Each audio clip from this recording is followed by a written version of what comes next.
ایک یہ پوچھا گیا کہ بال اور ناخن کاٹنے کی مدت کتنی ہے اور ان کی مقدار کیا ہے، اور کیا بال یا ناخن کی کوئی ایسی مقدار ہے کہ اگر اس تک بال یا ناخن پہنچ جائیں اور نہ کاٹے جائیں تو کھانا پینا حرام ہو جائے۔ دیکھیں، بال یا ناخن ایک ہفتے میں کٹوانا سنت کریمہ ہے۔ اگر 15 دن تک چلے گئے تو مکروہ تنزیہی ہے۔ مکروہ تنزیہی اس فعل کو کہتے ہیں جس کو شریعت نے ناپسند تو کیا ہو لیکن وہ ناپسندیدگی اتنی نہ ہو کہ اس کا کرنے والا گناہگار ہو جائے۔ یعنی 15 دن تک دیر کرنا ناپسندیدہ ہے لیکن گناہ نہیں۔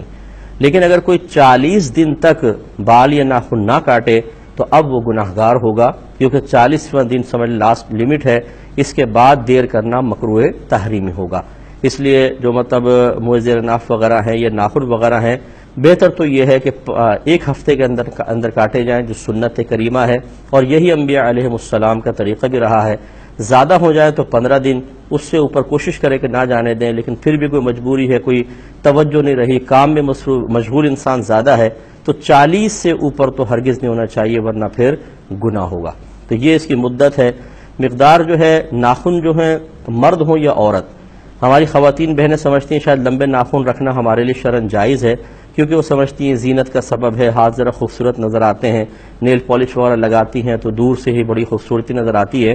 لیکن حقیقت یہ ہے کہ نبی کریم صلی اللہ علیہ وسلم نے ناخن بڑھانے کی ممانعت میں مرد اور عورت دونوں کو شامل فرمایا ہے۔ تو اس لیے فرمایا کہ جو لمبے ناخن رکھے گا اس میں شیطان اپنا ٹھکانہ بنا لیتا ہے۔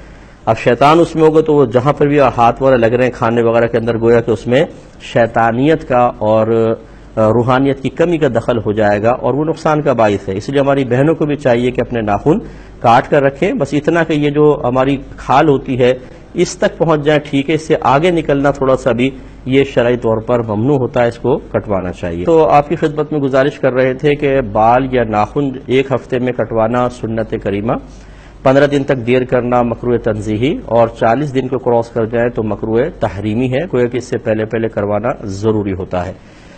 ناخنوں کی مقدار آپ کو بتا دی کہ ناخن بس یہ کھال تک پہنچ جائیں کافی ہے، اس سے اوپر بڑھیں گے تو یہ مکروہ ہوتے ہیں، خلاف سنت ہیں۔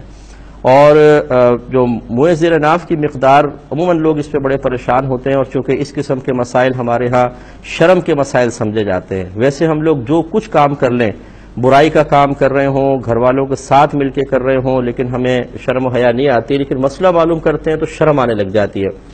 تو یہ اچھی طرح یاد رکھیں کہ ناف کے نیچے سے صفائی شروع کریں گے، اور رانے اس میں شامل نہیں اور پیچھے کا حصہ اس میں شامل نہیں، باقی جتنا ناف کے نیچے کا حصہ ہے تمام حصے کی صفائی کرنا سنت کریمہ ہوتا ہے۔ ایک یہ بھی جیسے اب یہ بچوں کے اندر مشہور ہوتا ہے، بچوں سے مراد یہ اسکول کالج کے لڑکے وغیرہ کے اندر، کہ اگر جو بال صاف کرنا ضروری ہوتا ہے اگر وہ چنے کی مقدار کے برابر ہو جائیں اور نہ کیے جائیں تو کھانا پینا حرام ہو جاتا ہے۔ یہ بالکل غلط مسئلہ ہے، اس طرح کچھ بھی نہیں ہوتا۔ فرض کر لیں خدا نہ خواستہ کوئی 40 روز تک بھی نہ کاٹے، اور مطلب چنے کی مقدار تو بہت دور کی بات، اس سے بڑے بھی ہو جائیں، اس کے باوجود کھانے پینے پہ کوئی فرق نہیں پڑے گا۔ کھانا پینا طیب اور حلال ہے، اس کا ان بالوں کی صفائی سے کوئی تعلق نہیں، یعنی حلت اور حرمت کا کوئی تعلق نہیں ہے۔ اب باقی وہ جو حکم ہے ہم نے آپ کو بتا دیا کہ 40 دن کے اوپر کریں گے تو اس دیر کرنے کی بنا پر گناہگار ہوں گے، لیکن اس کی بنا پر کھانے پینے پہ کوئی فرق نہیں آئے گا۔